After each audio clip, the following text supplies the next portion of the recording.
Puji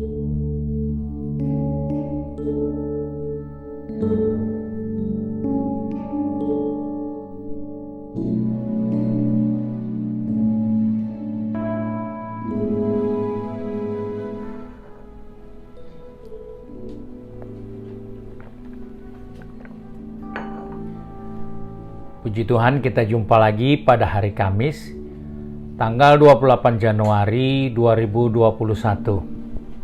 Hari ini kita melihat buku Mazmur, Fatsal 91 ayat pertama hingga ayat yang keempat. Di situ perikop firman Tuhan dalam lindungan Allah. Orang yang duduk dalam lindungan yang maha tinggi dan bermalam dalam naungan yang maha kuasa akan berkata kepada Tuhan, tempat perlindunganku dan kubu pertahananku, Allahku yang kupercayai. Sungguh, dialah yang akan melepaskan engkau dari jerat penangkap burung, dari penyakit sampar yang busuk. Dengan kepak sayapnya, ia akan menaungi engkau. Di bawah sayapnya engkau akan berlindung. Kesetiaannya ialah perisai dan pagar tembok. Puji Tuhan, kita baru saja membaca ungkapan dari pemazmur bagaimana jika kita menjadikan Tuhan sebagai tempat perlindungan. Dengan kata lain, ini adalah suatu hal yang merupakan penting untuk kita, yaitu kita harus melekat kepada Tuhan. Karena di dalam hubungan yang begitu dekat dengan Tuhan, kita akan merasakan kenyamanan, keamanan, dan juga kita akan merasakan bagaimana kita terlindung dari segala hal yang membahayakan kita. Nah, sebagai orang percaya seringkali kita lupa karena kita menganggap kita sudah kenal Tuhan sejak kecil dan seterusnya. Namun, melekat kepada Tuhan, tentunya kita harus kenal Tuhan secara pribadi, supaya kita tidak salah, kita tidak keliru. Karena di dalam Alkitab ada suatu pengalaman seorang yang bernama Elia. Ketika dia minta mati, dia lari, dan dalam proses perjalanannya, dalam satu kesempatan, dia melihat ada badai. Angin kencang bertiup sampai bukit batu terbelah. Dan situasi seperti itu tidak lazim. Tetapi situasi itu tidak mempengaruhi sama Elia. Elia merasakan situasi seperti itu tidak ada Tuhan. Bahkan ada gempa. Tetapi Alkitab mencatat Elia tidak merasa ada Tuhan di dalam gempa. Bahkan lebih dari gempa, ada datang api. Elia menemukan api. Dan dalam api itu pun, Alkitab mencatat, Elia tidak berjumpa Tuhan. Namun di dalam angin sepoi-sepoi, Elia merasakan Tuhan ada dalam situasi seperti itu. Nah, dalam hal inilah kita melihat bahwa melekat kepada Tuhan tentunya kita harus mengenal pribadi Allah secara pribadi. Karena tanpa mengenal Dia dengan baik, kita bisa jadikan harta kita jadi Allah untuk tempat perlindungan kita.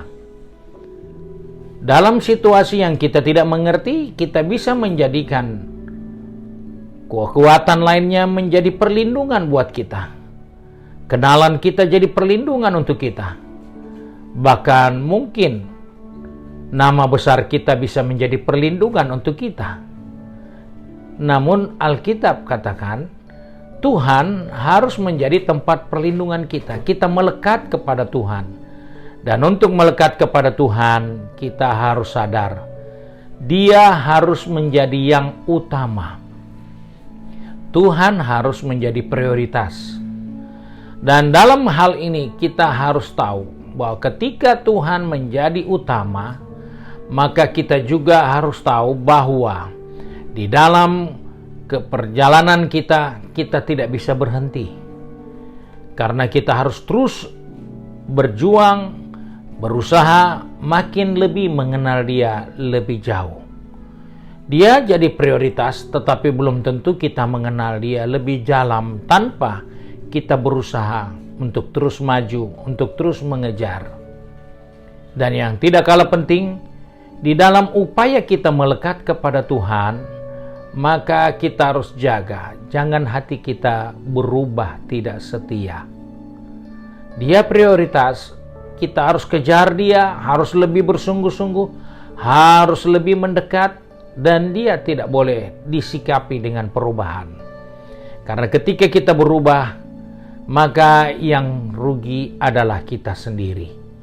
Karena Allah tetap setia, tetapi ketika kita tidak setia, yang rugi bukan Allah tetapi kita. Karena di dalam persekutuan dengan Allah, Alkitab katakan jerih lelah kita tidak sia-sia. Nah, sebab itu sebagai orang percaya, sebagai umat Tuhan, dari pembacaan kita tadi jelas kita harus kenal Tuhan yang menjadi prioritas kita, dan kita harus terus bergerak bersama Tuhan di dalam pengenalan kita. Dan yang terakhir, kita harus tetap setia, jangan berubah. Karena Alkitab katakan, yang terdahulu akan menjadi terkemudian, dan yang terkemudian akan menjadi terdahulu. Apa sebabnya? Karena yang terdahulu sudah tidak setia. Yang terdahulu sudah tidak lagi mengikuti gerak maju yang Tuhan inginkan kita kerjakan. Kita sudah merasa puas dengan pengalaman-pengalaman yang kita telah capai, dan kita tidak mau bergerak maju, melihat perubahan demi perubahan yang akan terjadi di depan kita. Sebab itu mari, pagi ini kita diingatkan oleh firman Tuhan, kita harus melekat kepada Tuhan.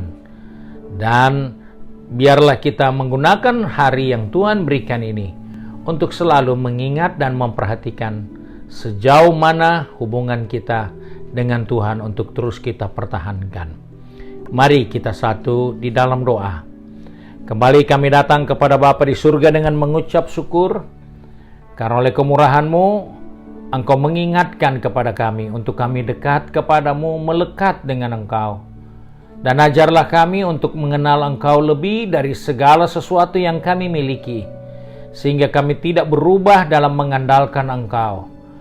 Walaupun semua potensi ada pada kami, tetapi kami tetap akan melekat kepada Tuhan, karena kami percaya Engkaulah sumber dari segalanya. Ajar kami untuk terus tetap bergerak maju bersamamu di dalam pengenalan kami kepada Tuhan, supaya kami tidak menganggap bahwa kami sudah mencapai segala sesuatu, tapi kami mau berusaha seperti Rasul Paulus untuk melupakan apa yang sudah kami lewati dan terus maju dengan Engkau. Tolong kami Bapa, pegang tangan kami, atur langkah kaki kami, supaya sepanjang hari ini kami tetap setia kepadamu, baik yang pergi bekerja, berbisnis, studi, maupun yang tinggal di rumah. Biarlah kami tetap mengingat bahwa Tuhan adalah prioritas bagi kami. Terima kasih Bapa untuk berkat-Mu sepanjang hari ini. Sebab itu kami bersyukur untuk semua yang Engkau sediakan bagi kami. Di dalam nama Tuhan Yesus Kristus, Juru Selamat kami, majikan kami yang baik dan setia. Haleluya. Amin. Puji Tuhan. Tuhan memberkati kita sekalian. Sampai kita jumpa lagi.